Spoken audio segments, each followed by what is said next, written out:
Hello and welcome. Today we're going to talk about a man with an afro, a gentle voice, and a profound spiritual teaching disguised as a painting show. A man who understood that creativity isn't about perfection, that mistakes are often gifts, and that the part of ourselves we try to hide are frequently our most beautiful offerings to the world. Bob Ross. I grew up watching the joy of painting. I never even painted along, I just watched. And I found it incredibly relaxing and satisfying. There was just something meditative about watching Bob Ross create these beautiful landscapes in 30 minutes, narrating the whole process in that calm, encouraging voice. Let's add some happy little trees here, maybe a little cabin right here. Oh, I'll just put some happy little clouds in the sky. But Bob Ross wasn't just teaching painting, he was teaching a way of being in the world, a way of approaching creativity, mistakes, and life itself that's deeply spiritual, even if he never used that language. His most famous teaching was simple. We don't make mistakes, just happy little accidents. That reframe, from mistake to happy accident, changes everything. It transforms how we relate to what goes wrong, what doesn't turn out as planned, what we wish we could take back or hide. I had a friend who used to call getting lost an adventure. Instead of getting frustrated when we took a wrong turn or ended up somewhere unexpected, she'd smile and say, "Adventure!" And suddenly being lost became something fun instead of a problem. We discover a part of town we'd never seen, find a restaurant we'd never been to, didn't know existed, or have conversations that we wouldn't have had if things had gone to plan.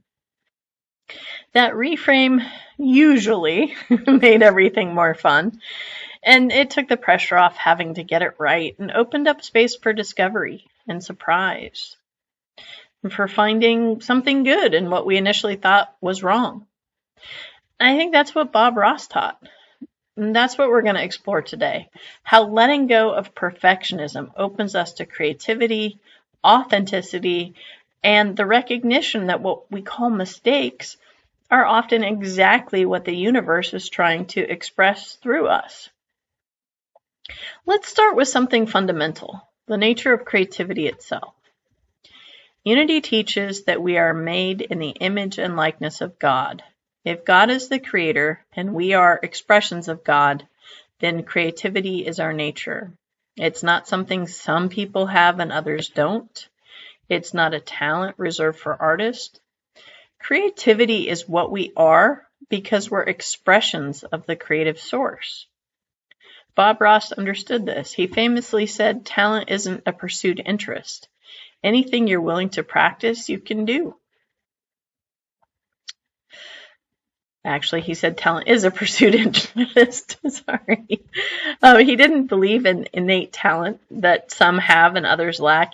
He believed everyone could paint, could create, could express beauty if they were willing to try and to practice. This is a spiritual truth. We're not trying to become creativity. We're learning to let creativity flow through us. We're removing the blocks, the fear, the perfectionism, the judgment that keeps the divine expression from moving freely. Notice I said through us, not from us. This is crucial. Creativity doesn't originate within us. We're channels for it, not sources of it. The universe is endlessly creative, endlessly expressing, endlessly bringing new forms into being. When we create, whether we're painting or cooking or parenting or problem solving, we're allowing that universal creativity to flow through our particular expressions. Bob Ross demonstrated this beautifully. He didn't agonize over his paintings. He didn't plan every minute detail in advance. He started with a blank canvas and let the painting emerge. Sometimes he'd make a brush stroke and then figure out what it wanted to be. A blob of paint that could have been a mistake became a happy little tree or a rock or a cabin. He was following the flow, not forcing a predetermined outcome. He was in partnership with the creative process, not trying to control it. That's how divine creativity works. We show up, we stay open, we respond to what emerges. We don't have to have it all figured out before we start. We just have to be willing to begin and to follow where the energy leads. Now let's talk about the spiritual power of elimination, because this is where Bob Ross's teaching really gets profound. Unity teaches about the 12 spiritual powers, and one of them is elimination. The power to release what no longer serves us, to let go of old patterns, limiting beliefs, fears that hold us back, to create space for new growth. Bob Ross was a master of elimination, even if he didn't use that language. What did he eliminate? Perfectionism, the belief that there's just one right way to do things, the fear of making mistakes, the judgment that says some results are good and others are bad. He would literally clean his brush by tapping it against the easel, making these loud whacking sounds, and say with a smile, just beat the devil out of it. He was releasing what was done, clearing space for what's next. No attachment to the last brush stroke, no clinging to what just happened, just letting go and moving forward. That's elimination in action, and it's essential for creativity, for growth, and for living freely. Here's what I learned about perfectionism. It sounds good in theory, but it kills joy, creativity, and authenticity. Perfectionism tells us there's one right way, one acceptable outcome, one standard we all must meet no matter what. And anything less than that perfect standard is failure. But what's on the other side of letting perfectionism go?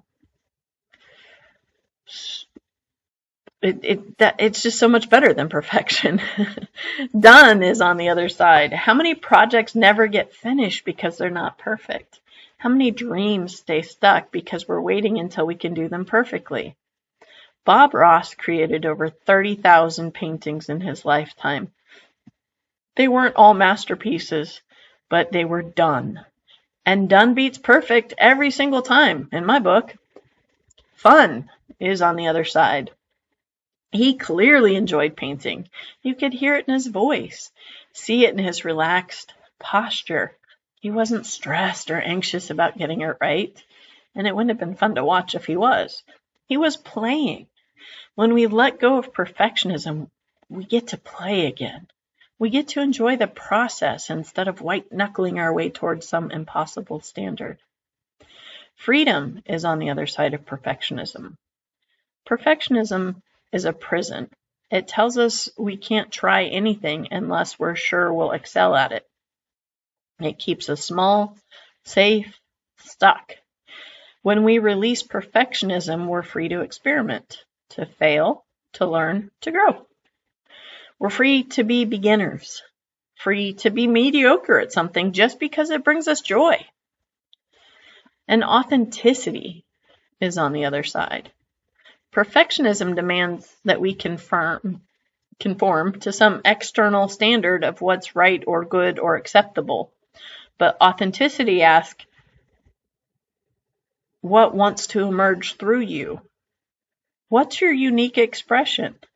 What's the gift that only you can give? Bob Ross's paintings all had a similar style. Trees, mountains, waters, cabin, just nature. But each one was unique because each one emerged from a different moment, a different flow, a different set of happy accidents. He wasn't trying to paint like anyone else. He was letting his own expression emerge. That's what we're called to do. Not be perfect, but to be authentic, to let our own unique expression of divine creativity come through, even if it's messy or imperfect or nothing like anyone else's. That's probably when it's the best. Here's something Bob Ross understood that I think is crucial. The mistake often becomes the best part. How many times on his show would he make a stroke that seemed wrong, and then he'd pause and say, you know what? I think we'll just put a happy little tree right here. And that little tree, born from what looked like an accident, would become a focal point of the painting. and it would add character and interest and depth. The thing that seemed wrong would become exactly right. This is true in painting, and it's true in life. The parts of ourselves that we think are mistakes, that we try to hide, that we believe make us less than, those are often our greatest gifts. The things that make us weird or different or wrong by conventional standards, those are often what makes us uniquely valuable. I'm thinking about people who struggle in traditional school but had brilliant creative minds. The mistake of not fitting the academic mold became the gift of thinking differently. I'm thinking about people who went through devastating losses that broke them open and made them deeply compassionate. The mistake of suffering became the gift of being able to sit with others in their pain. And I'm thinking about people whose personalities are too intense, too much, too big for conventional spaces. And the mistake of being too much became the gift of passion and energy and aliveness that lights up every room they enter. Our quirks, our struggles, our failures, our differences. These aren't bugs in the system, they're features. They're what makes us us. They're the happy accidents that gives our lives texture and depth and character. Bob Ross knew this about painting. A blob of dark paint that could ruin a sky becomes the perfect shadow that makes the mountain more dramatic. An unintended line becomes the edge of a cliff. A color that seems wrong becomes exactly the contrast needed. Perfection is boring. Perfection is generic. Perfection is everyone trying to meet the same standard, fit the same mold, be the same acceptable thing. But our uniqueness, our happy accidents, that's where the magic is. Think about it this way. Perfection is a shared concept. It's other people's idea of what's important, what's valuable, what's right. When we chase perfection, we're trying to meet external standards. We're conforming. We're fitting in. We're making ourselves acceptable to others. But when we let perfectionism go, when we embrace our happy accidents, when we express our authentic selves, that's when the magic happens. That's when we offer something truly unique. That's when we give the gifts that only we can give. Bob Ross loved nature. You could tell from every painting. He clearly spent time in nature, noticed the details, appreciated the beauty. And nature isn't perfect. Trees grow crooked, mountains are jagged, rivers meander, clouds are asymmetrical. Beauty in nature comes from organic uniqueness, not manufactured perfection. We are nature too. We're part of the natural world. Expressions of the same creative forces that make trees and mountains and rivers. Why would we expect ourselves to be perfect when nothing in nature is? Why would we judge our crooked growth when trees grow crooked and they're beautiful? The spiritual invitation to embrace our nature, not fight against it, to let ourselves be as organically unique as everything else in creation, to stop trying to be manufactured, perfect product, and instead be a wild, unique expression of divine life. Now let's talk about creativity in daily life, because I think we sometimes limit creativity to artistic endeavors, but creativity is so much bigger than that. You're creating all the time. Every choice you make, every conversation you have, every response to a situation, you're creating your experience. You're painting your life, moment by moment, brushstroke by brushstroke. And here's the thing, you're going to make mistakes. You're going to say the wrong thing, make the wrong choice, take the wrong turn. And you're going to have moments that don't turn out as planned. And the question is, will you see those as failures or happy accidents? Will you beat yourself up for not being perfect? Or will you pause and ask, okay, this happened. What wants to emerge from this? How can this become part of the painting? Bob Ross would make a stroke and then figure out what it wanted to be. We can do the same with our lives. Something happens that we didn't plan, didn't want, didn't expect. We can either resist it and make ourselves miserable, or we can ask, what does this want to become? What is trying to emerge here? How is this a happy accident waiting to be recognized?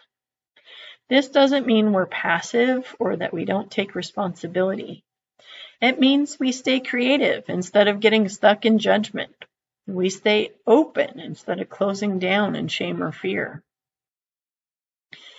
That friend that calls getting lost an adventure, and suddenly being lost is an adventure. What if we approached all of life's unexpected turns that way? What if we trusted that there are no wrong turns, just different paths? What if we believe that the universe is creative enough to work with whatever happens? This is faith. Not faith that everything will turn out the way we planned. Faith that creativity is always available, always flowing, always finding ways to express beauty, even through what we call mistakes. Unity Principle 3 teaches us that we create our experiences through our thoughts and feelings. I think Bob Ross demonstrates this perfectly. Two people could make the exact same mistake on a canvas. One sees it as a disaster and gives up. The other sees it as a happy accident and creates something beautiful from it. Same external circumstances, completely different experience. Why? Because of how they thought about it and felt about it. We have that power in every moment. We get to choose how we interpret what happens. We get to decide whether to see mistakes or happy accidents. We get to determine whether we'll stay creative or get stuck in judgment. That's enormous power. That's divine power. That's the creative authority that comes from recognizing we're made in the image of the Creator. Let me say something about practice, because Bob Ross talked about this too. He said talent is a pursued interest. Anything you're willing to practice, you can do. He wasn't born painting perfect landscapes. He practiced it a lot for years. This matters because sometimes people misunderstand spiritual teaching about divine creativity. They think it means we should all be naturally good at everything without effort. Sounds nice, but that's not how it works. Divine creativity flows through us more freely the more we practice. The more we show up, the more we clear the channel. Bob Ross could paint so effortlessly because he painted thousands of times. The channel was clear. The flow was strong. The partnership between his human skills and divine creativity was well developed. So whatever you want to create, whether it's art or a business or a garden or a life you love, practice. Show up. Try. Fail. Try again. Let the happy accidents happen. Stay open to what wants to emerge. You're not trying to force creativity, you're learning to partner with it, and partnership develops through practice. One more thing about Bob Ross that I find spiritually significant. His presence, like Mr. Rogers, Bob Ross had this calm, gentle, encouraging presence. Watching him paint was soothing. Listening to his voice was meditative. He wasn't performing. He wasn't trying to entertain or impress. He was simply present with the canvas, present with the process, and with the joy of creating. That presence is a spiritual practice. When we're fully present with what we're doing, whether it's painting or washing dishes or having a conversation, we're in meditation. We're in flow. We are aligned with the creative movement. Bob Ross teaches us that creativity isn't frantic or forced. It's relaxed. It's playful. It's present. Let's add some happy little trees here.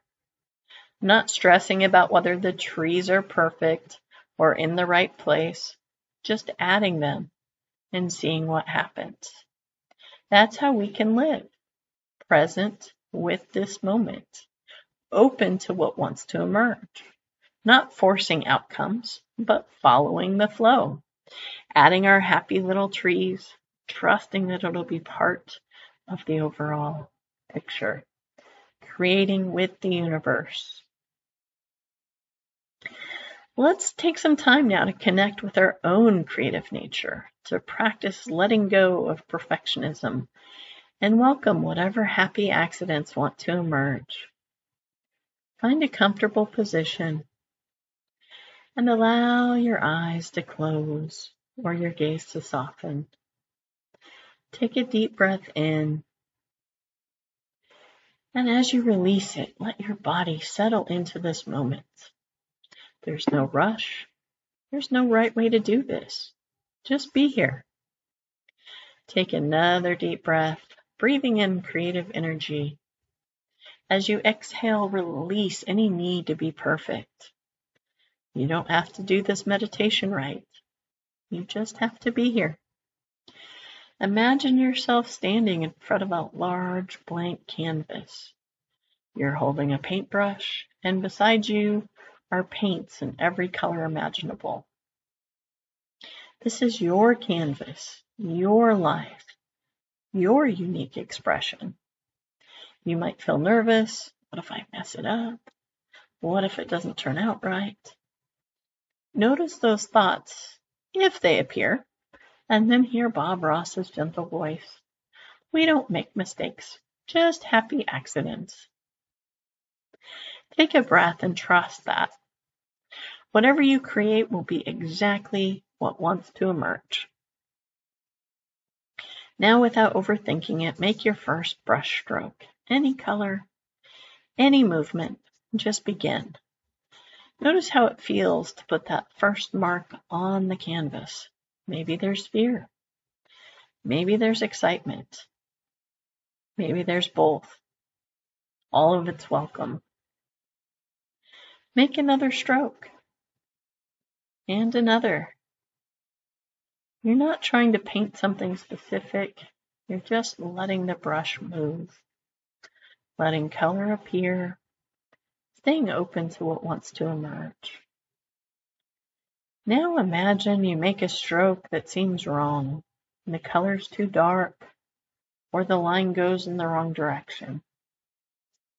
Your first instinct might be to panic, to judge, to think that you've ruined it.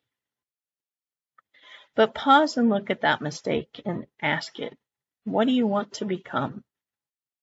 What are you here to teach me? And watch as the dark blob becomes the shadow that makes everything else pop. That wrong line becomes the edge of a mountain you didn't know you were painting. The mistake is transforming into a gift. The accident is revealing itself as happy. Feel what it's like to let go of perfect, to release the need to control exactly how this turns out, to trust that creativity is flowing through you and it knows what it's doing even when you don't know. Now think about something in your life that you've judged as a mistake, something you wish had gone differently, a choice you regret, a part of yourself you try to hide. Bring it to mind gently and ask it the same question you asked the brush stroke. What do you want to become? What gifts are you bringing me? Be open. Listen. You might not get an immediate answer, and that's okay. But you've planted the seed. You've opened the possibility that this mistake is actually a happy accident waiting to be recognized. Now imagine Bob Ross himself appearing beside you, looking at your canvas. He smiles. That's beautiful, he says. See how unique it is. No one else could have painted this exactly this way. This is your gift. And you realize he's not talking about the painting. He's talking about your life, your unique expression, your happy accidents, your authentic self. Take a deep breath and let that land. You are creative. You are an expression of divine creativity, and your uniqueness, including all the parts you thought were mistakes, is your gift to the world. In a moment, we'll enter 1 minute of silence. During this silence, simply rest in your creative nature. Let yourself be as you are. Paint what wants to emerge. Trust the process. No judgment, just presence and openness.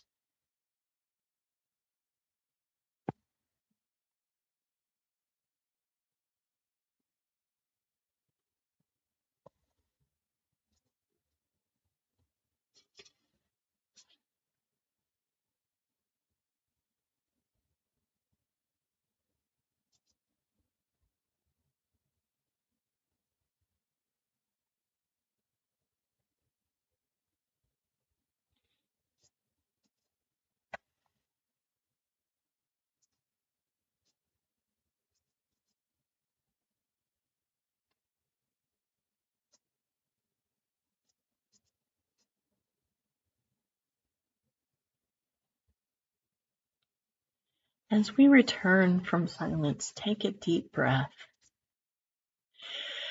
Look at your canvas one more time. It might be finished or just beginning. Either way, it's perfection in its imperfection. It's uniquely yours. Know that you can return to this canvas to create. This creative space, this permission to make happy accidents anytime you need it. Creativity is always available because you are always an expression of the Creator. When you're ready, gently open your eyes, carrying this creative freedom with you. Bob Ross once said, "I guess I'm a little weird. I like to talk to trees and animals. That's okay though. I have more fun than most people." That willingness to be weird, to be himself, to have fun, even if it didn't fit conventional norms, that's spiritual freedom. That's what happens when we let go of trying to be perfect and embrace being authentically ourselves. He also demonstrated through every painting that what we call mistakes are often exactly what our creativity needs. The dark blob becomes the focal point. The unplanned line becomes essential structure. The happy accident becomes the best part of the whole piece. This is true for art, and it's true for life. The parts of us we think are wrong, the experiences we wish we hadn't had, the way we don't fit the mold, these are often our greatest gifts. The most beautiful offerings are unique contributions to the world. So let go of perfect, embrace your happy accidents. Trust that divine creativity is flowing through you in your own unique way. Add your happy little trees wherever they want to grow. And know that you're creating something no one else in the universe could create. A life that's authentically, imperfectly, beautifully yours. And so it is.